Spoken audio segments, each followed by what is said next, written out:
To sew a regular dart and a bust dart in this example, you're going to have your marking for the end of your dart on the wrong side of the fabric, and you're going to have 2 cuts where your notches are for the edges of the dart at the edge of the fabric. The way I like to pin my dart is to put a pin through from the right side to the wrong side, and I almost use the pin as like an anchor so that I can use it when I'm folding my fabric. You want to think about which way you're going to pin your dart in terms of when you're sewing. So I know that I want all of my fabric on this side so it's not all getting like stuck in the middle of the sewing machine here.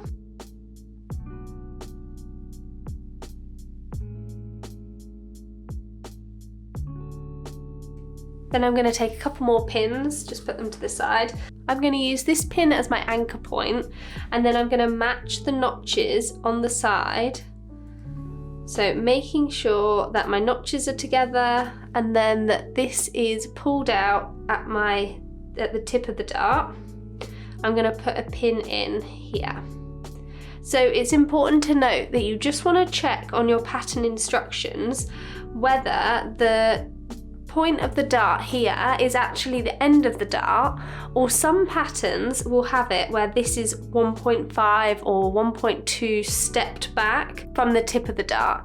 And the reason people do this is it's kind of a common practice in industry, is so that you can mark this on, and if it happens to leave a mark on the fabric, then you're not going to see it because you're sewing past that point. So for this example, this is actually the tip of my dart, so I'm going to stitch to this point.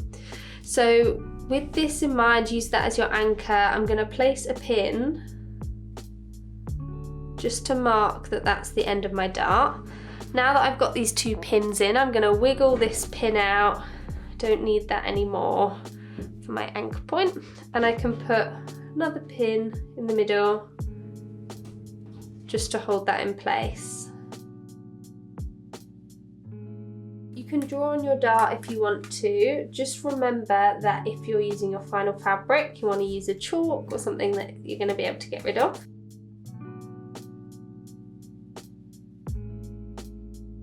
And when you're sewing the dart, you always want to start at the outside of the dart.